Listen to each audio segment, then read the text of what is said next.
Hello guys, in today's session we will be solving week 3 graded assignment of the English subject. Let's begin.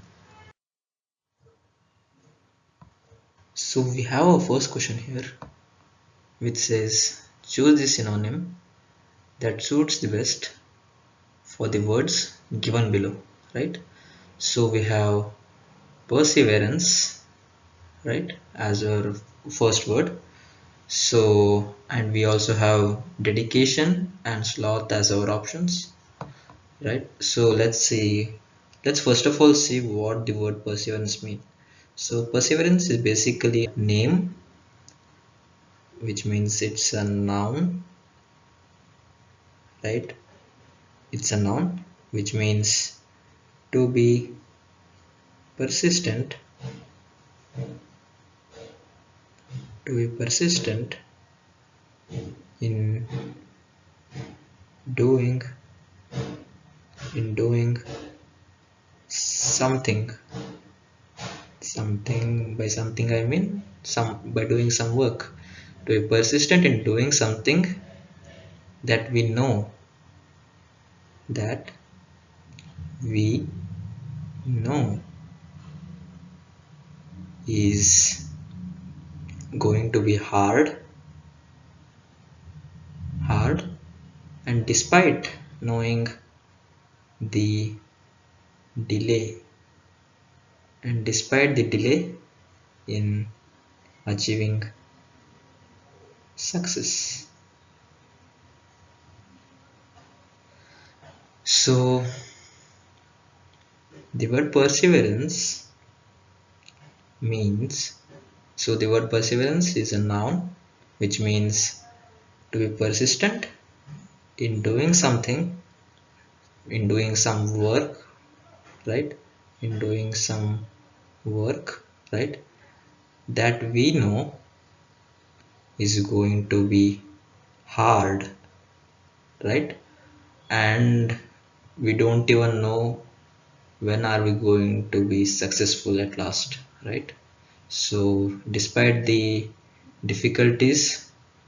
despite the difficulties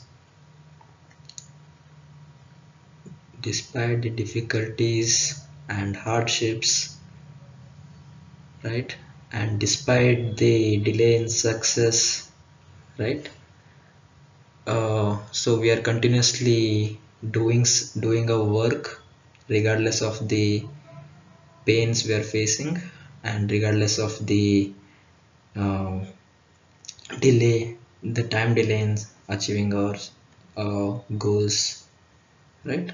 So perseverance basically means dedicating yourself towards your work, right? So it means dedicating yourself towards your work, or staying motivated towards your goals or your work, motivated towards your work, right? So the word perseverance means dedicating yourself towards your work, right? So we have a first option here which says dedication, so this must be the right option. So moving on to the next slide. So we have the second question here. It says choose a synonym that suits the best for the words given below, and the word here being sacrosanct, and we have the options earthly and holy here. So let us see first of all, what does the word sacrosanct mean here, right? So the word sacrosanct is basically an adjective, right? And what does it mean? Sacrosanct means very to be very sacred.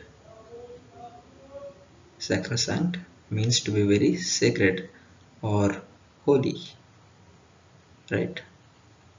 Sacrosanct means to be very sacred or holy. So it's an adjective. So what do adjectives do? They give information about a noun, or we can say they describe a noun. They describe the characteristics of a noun, right? So for example, let's say if we call a place, if we describe a place as sacrosanct, by that we would mean that the place, by that we would mean that place is very sacred, right? Or we can also say it's very holy. It's a holy place, right? So if we describe a place as sacrosanct, we would mean that that place is very sacred or holy, right? So that's the meaning of the word sacrosanct. So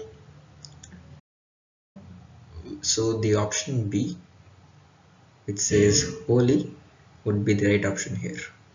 Alright, hope I'm clear in the explanation. Let's move on to the next slide. So we have a third question here, which says choose an appropriate prefix that gives the antonym of word apologetic. And we have four options: dismiss, and non. So antonyms are generally small parts of words. They are generally small parts of words which are added to a word to give the opposite meaning to a word, right? So let us see what the word apologetic mean actually. So the word apologetic is an adjective, which means to be sorry about something, to be sorry about having caused problems,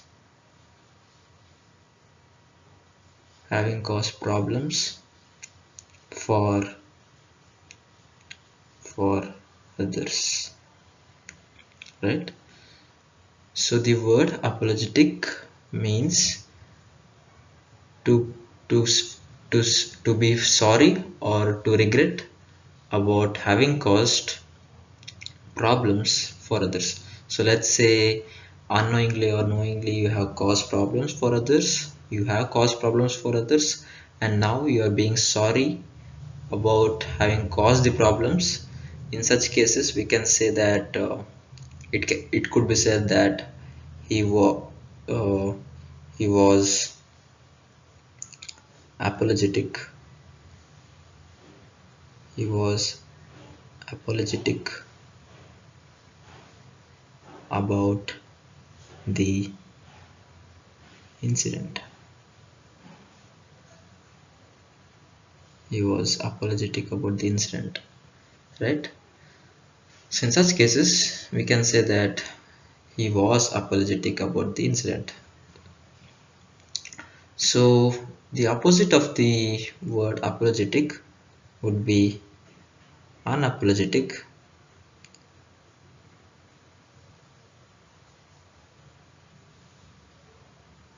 right? And so the opposite of the word apologetic would be unapologetic. So let's see, when would we use the prefix dis then? So the prefix dis would be used in cases like it would mean to stay away from something, to stay away. Like let me just give an example. let's take the word dislike, right? Let's take the word dislike. So when you say you dislike something,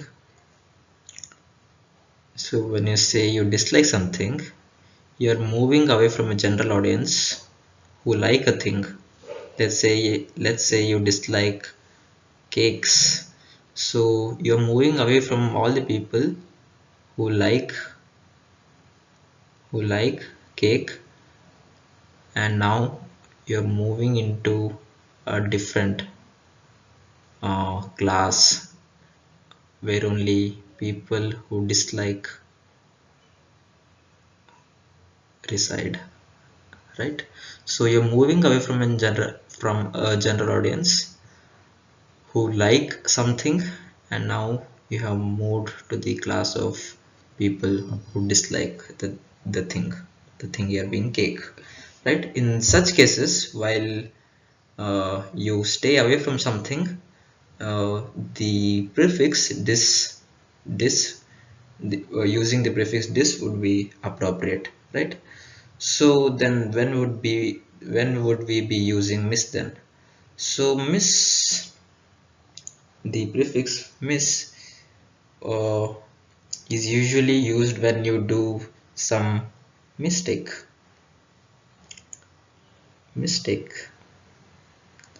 For example, uh, let's say you have miscalculated. Let's say you miscalculated something, or let's say there was a misconception,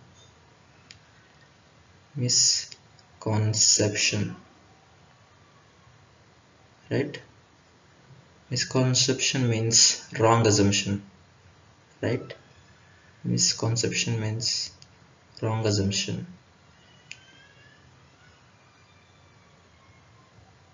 right? So in such cases, you use the prefix miss. So non-apologetic, we don't use the prefix non with apologetic. So using the prefix non with apologetic to indicate the opposite meaning of the word apologetic would not be appropriate. Like, it doesn't make any sense, though it makes some sense. Like, theoretically we don't use non-apologetic, right? So we remain with the option C, which is unapologetic, right? So saying unapologetic as the opposite of the word apologetic would be meaningful, right? So option C here would be the right option, right? Hope I'm clear with my explanation. Let's move on to the next slide. So we have a fourth question here, which says choose the appropriate option. So this is a fill in the black type of question. The statement being, those bright pink football boots really dash. So we have stand down, stand up, stand out, and stand aside as our options here. So here, uh, when you say, so first of all, stand out would be a right option here, would be the right option. When you say, let's say there are a group of people who are wearing who are wearing dull colored boots, right? Who are wearing very dull colored boots, right? And now a guy walks in wearing bright pink boots, right? uh, so when this happens, when a guy walks into a group of dull people wearing dull colored boots. His boots, his bright bright pink boots, his bright pink boots, his bright pink boots stand out or stand apart from stand out, right? Outside of this group, stand out of this group, right? So his bright pink boots would stand out of this group. So option C, stand out, would be an appropriate option to fill in this blank, right? Hope I'm clear with my explanation. So let's move on to the next question. So we have the fifth question here. It says choose the appropriate option. Let's dash the old toy, right? We don't need it. The statement being, let's dash the old toy, we don't need it. And we have four options here: throw in, throw away, throw up, and throw on. So most of you guys would have already guessed it. Uh, so throw in would mean throwing the old toy in your own house, into your own home, into your own residence, right? So why would you do that with an old toy that you don't need it, right? You don't need the old toy, then you would throw it outside, right? Why would you throw it inside, right? So this would certainly be a wrong option. And next we have throw up. uh, why would you throw up a old toy? Like, this makes just no sense. If this doesn't just make a sense out of the, like, why would you throw up a thing, a old toy? Why would you throw up a old toy in the air? This would mean throwing up the old toy in the air, right? Why would you throw up a old toy that you don't need in the air, right? You would throw it in a garbage pit or in a dump somewhere, right? So this would also be a wrong option. So throw on. So throw on, let's throw on the old toy, would also make just no sense, right? So the only option we remain with is throw away, which is the right option, which also means that you throw it away from you, right? So just say you're this guy and you don't need the toy, so you throw it away, and somewhere on the road here the toy uh, comes and falls, right? So you throw it away, right? So the option B would be a right option here.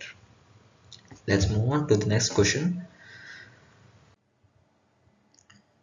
So we have the sixth question here. It says choose the correct option.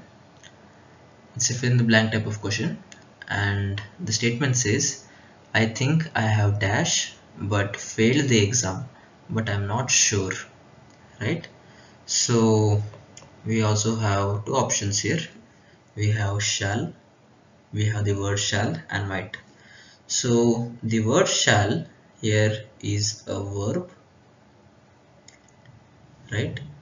And the word shall is used in situations when you're trying to assert, when asserting a strong a strong intention.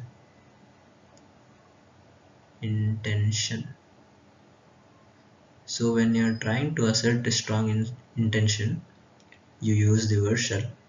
For example, they shall succeed.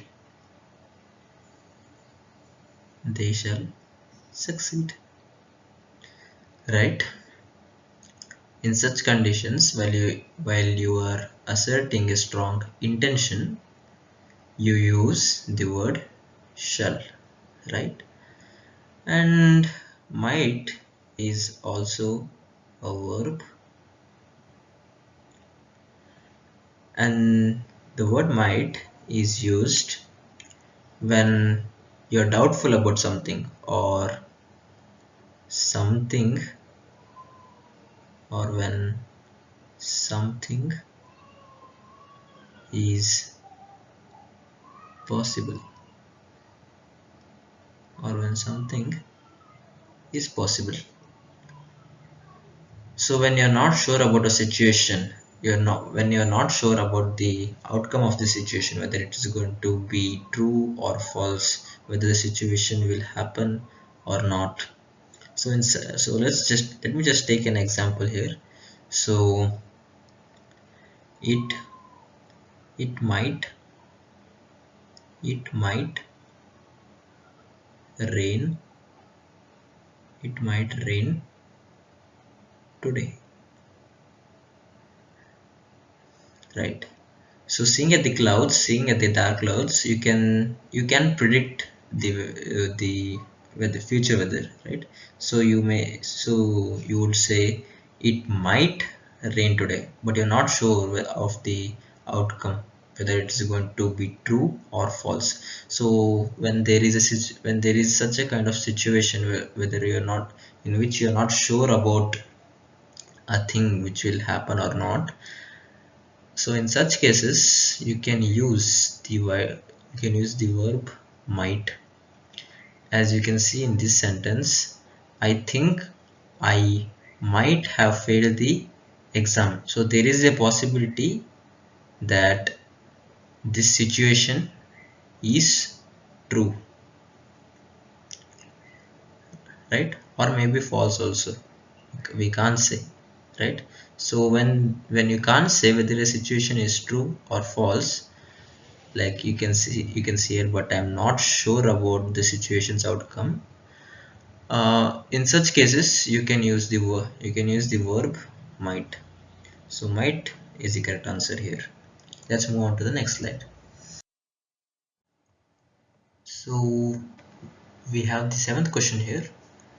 So it says choose the correct option, and we have this sentence. It's a fill in the blank type of question.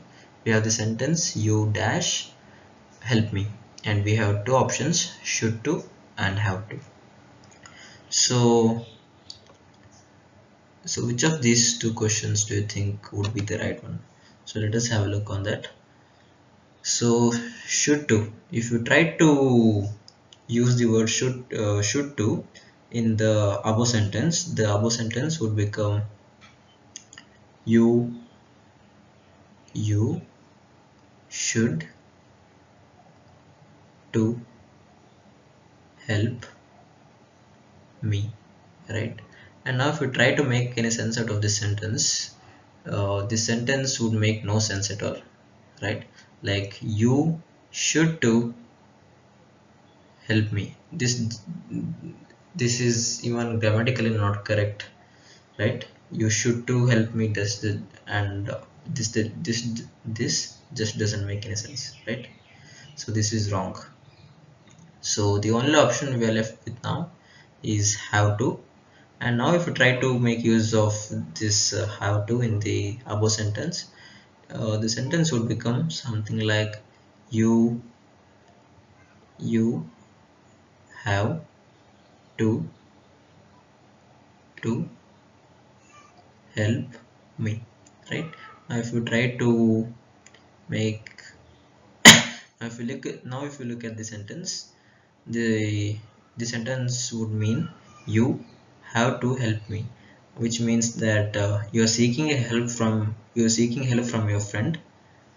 So you're seeking help from your friend or classmate, maybe anyone, doesn't matter. So like this sentence would mean seeking help from someone, right?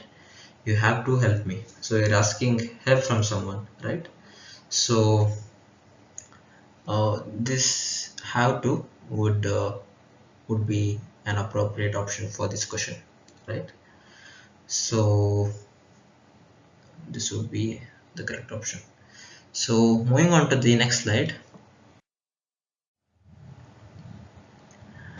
So we have the eighth question, which says state whether the given meaning of phrase are true or false.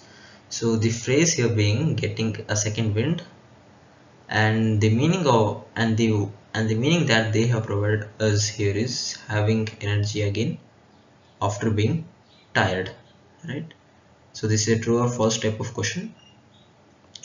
So let us have a look at our so let us have a look at our phrase once again. So getting a second wind. So getting a second wind means the phrase second wind here means uh, getting to breathe, getting getting to breathe, breathe, getting to breathe for the second time, for the second time, right? So say you have been working for 2-3 hours continuously, and finally after finishing up the work you got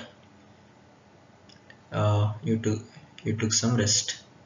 So at this at this point of time you take the second you take the peaceful breath, I mean, you take the second breath, I mean. So here at this point of time you breathe peacefully. So this all happens in a one go, right? So after continuously straining yourself, you take a rest, you breathe for the second time peacefully. So this means getting the second wind, right? This means getting the second wind. So getting the second wind basically means taking a rest after finishing up the work or working for long hours, right? So let us have a look at our meaning. Having energy again after being tired, right? So yes, so the statement of this meaning makes sense with this phrase, right? So this would be true.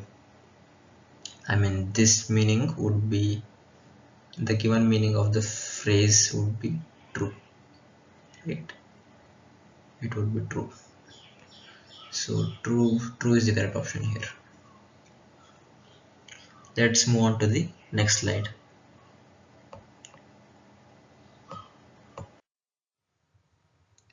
So we have the ninth question here. So again, it's a true or false type of question, and state whether the given meaning of phrases are true or false. So going on a wild goose chase is our phrase, and the meaning for the same is taking credit for someone else's achievements. So we can clearly make out that there is no connection. There is no connection between the meaning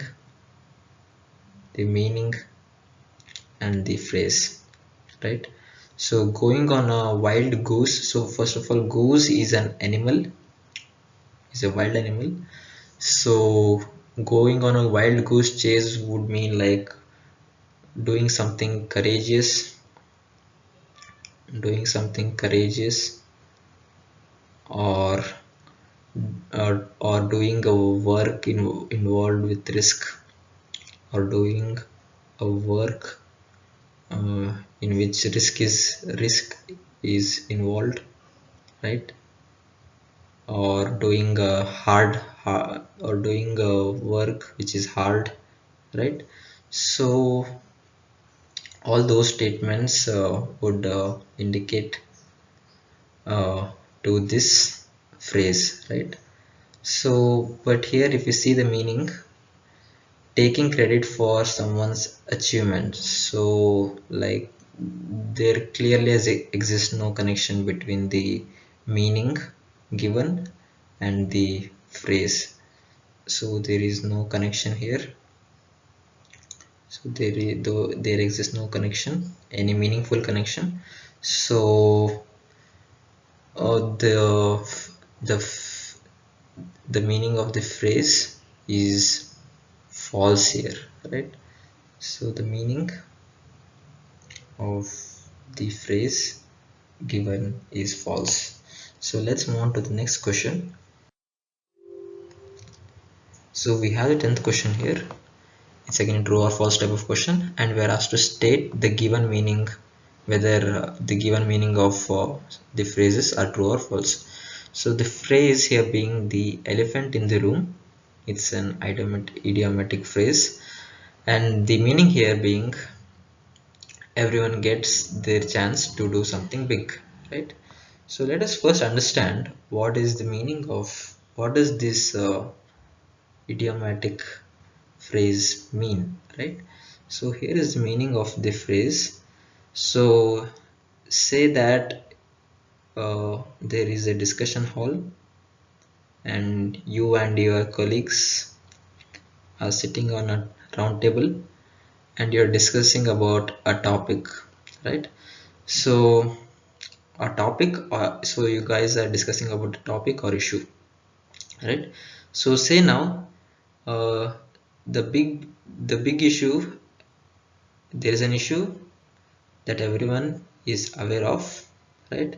So everyone is basically aware of the issue, aware about the issue, but the issue is being ignored. So no one is speaking about that issue, though everyone knows about it, right? Though everyone know about it, no one is addressing it, right? So but why is no one addressing it, right? Because everybody finds the discussion about it to be uncomfortable. So everyone finds the discussion to be uncomfortable, so no one speaks about that issue, right? So let's take an example here.